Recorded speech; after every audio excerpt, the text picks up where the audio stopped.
Punjab bar council के इंतखाबात के लिए वोटिंग सुबह भर में जारी। लाहौर हाई कोर्ट में गैर मुतल्लिका अफराद का दाखिला बंद कर दिया गया। वकला को शनाख्ती कार्ड दिखाने पर दाखिले की इजाजत। 12 अदालतों और बार हॉल्स में पोलिंग बूथ कायम। प्रोफेशनल और इंडिपेंडेंट ग्रुप के उम्मीदवारों के दरमियान सख्त मुकाबला मुतवक्के। सूबे भर के 1,32,300 वकला आज वोट डालेंगे। पंजाब बार की 75 नशस्तों पर 331 उम्मीदवार मैदान में हैं। पोलिंग शाम 5 बजे तक जारी रहेगी। नताइज का ऐलान 17 नवंबर को किया जाएगा।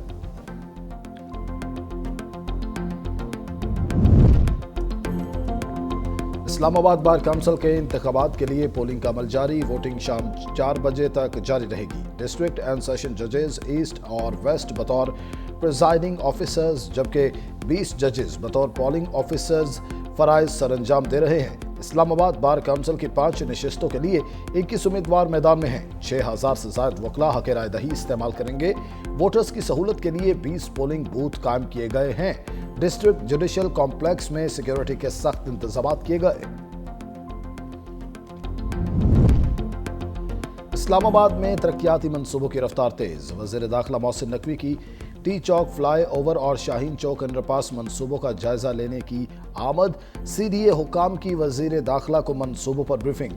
मोहसिन नकवी ने तामीराती काम के मयार का जायजा लिया और पेशरफ्त पर इत्मीनान का इजहार किया। उनका कहना था तामीराती कामों में मयार हर सूरत यकीनी बनाया जाएगा।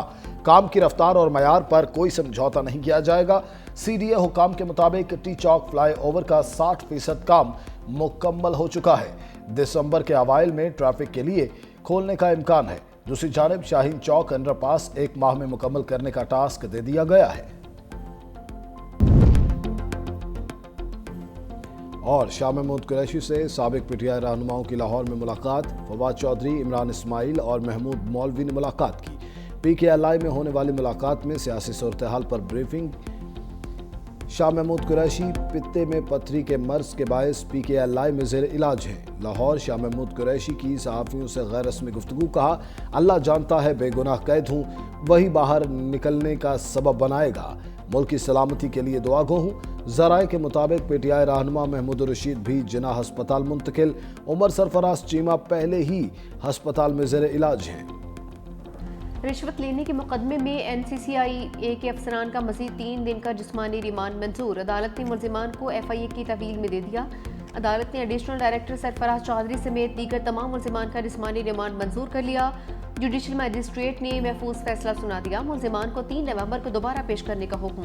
केस के दौरान एडवोकेट मुनीर भट्टी ने बताया, असिस्टेंट डायरेक्टर शेब रियाज ने डकी भाई के $3,420 अपने अकाउंट में ट्रांसफर किए हैं। मुल्जिम कॉल सेंटर से माहाना भी लेते थे। दूसरी जानिब डकी भाई ने जोए की ऐप और मोशन केस में जमानत की दरख्वास्त दायर कर दी है।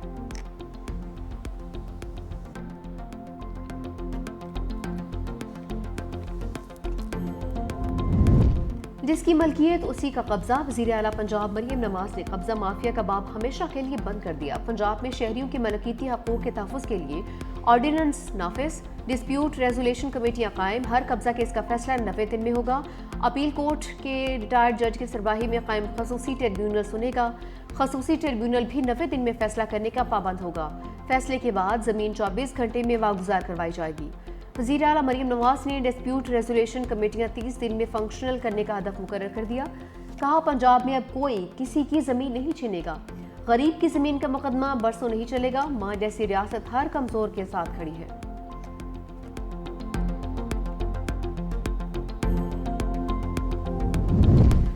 सिंध हुकूमत का गंदम में खुद किफालत का मिशन। वज़ीर आला सिंध की सरबराही में गंदम के आबादगारों के सपोर्ट प्रोग्राम से मुतालिक इजलास।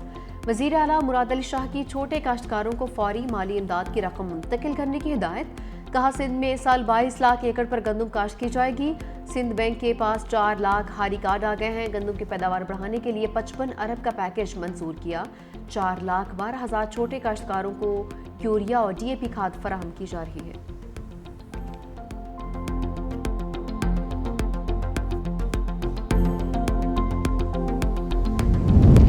सिंध जॉब पोर्टल के तहत अब तक 3,26,000 से ज्यादा उम्मीदवार अहल करार पा चुके। सीनियर वजीर शजील इनाम मेमन का कहना है, उम्मीदवार मुख्तलिफ सरकारी और निजी इदारों में मेरिट पर मबनी भर्तियों के लिए रजिस्टर्ड हुए हैं। पोर्टल में ग्रेड 5 से 15 तक की सरकारी आसामियों, टेक्निकल और नॉन टेक्निकल मुलाजमतों के अलावा निजी शोबे के मौके भी शामिल हैं। पूरे निज़ाम की निगरानी शफाफ अंदाज में की जा रही है। तमाम रिकॉर्ड ऑडिट के काबिल है और हर भर्ती का अमल डिजिटल ट्रेस के तहत महफूज रहता है। शर्जील मेमन ने कहा कि सिंध हुकूमत ने मेरिट, शफाफियत और नौजवानों के रोशन मुस्तकबिल पर कोई समझौता किया है, ना ही करेगी। कराची में ट्रैफिक कवानीन की खिलाफ वर्जियों के खिलाफ जदीद ई चालान निज़ाम में तेज़ी। सिर्फ 4 दिन के दौरान शहरियों को 18,733 इलेक्ट्रॉनिक चालान जारी किए गए, जिनकी मजमूई मालियत 10 करोड़ रुपए से ज़ायद है। नए निज़ाम के तहत 24 घंटों में मजीद 5,791 ई चालान किए गए हैं। सबसे ज़्यादा 3,540 चालान सीट बेल्ट ना पहनने पर किए गए।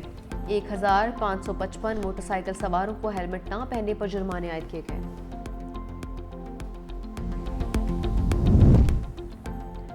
इस्लामाबाद बार काउंसिल के इंतखाबात आज होंगे, तैयारियां मुकम्मल। तमाम अदालतों में आम तातील होगी।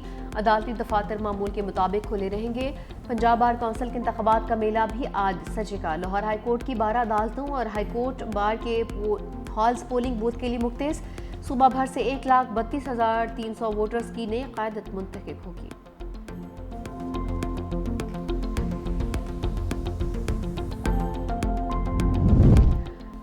भारत से आने वाली आलूदा हवाओं ने स्मोक की शिद्दत में इजाफा कर दिया। लाहौर दुनिया के आलूदा तरीन शहरों की फहरिस्त में आज भी पहले ही नंबर पर। फ़ज़ा में आलूदगी खतरनाक हद तक बढ़ गई। औसत एयर क्वालिटी इंडेक्स 443 तक पहुंच गया। फैसलाबाद, कसूर, गुजरांवाला और मुल्तान में भी स्मोक का राज। तिबी माहिरीन का शहरियों को बिला ज़रूरत घरों से ना निकलने का मशवरा, मास्क इस्तेमाल करने की हिदायत भी की।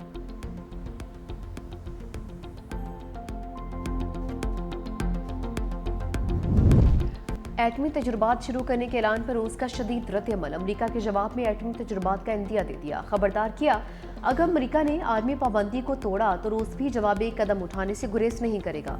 दूसरी जानिब ईरानी वज़ीर ख़ारजा अब्बास इराक्ची ने कहा कि एटमी हथियारों से लैस गुंडा दोबारा एटमी तजुर्बात करने जा रहा है। अमरीका खुद जौहरी तजुर्बात करके दूसरों के पुरअमन प्रोग्राम को निशाना बनाता है। एटमी तजुर्बात की बहाली गैर जिम्मेदाराना इक़दाम है, जिसने आलमी अमन व सलामती को संगीन खतरे में डाल दिया है।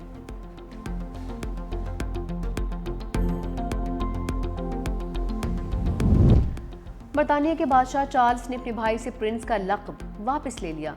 शहजादा एंड्रयू को शाही रिहाइशगाह खाली करने का हुक्म भी दे दिया। बकिंगम पैलेस के एलामिया में कहा गया कि प्रिंस एंड्रयू को अब एंड्रयू माउंटबेटन विंडसर के नाम से जाना जाएगा।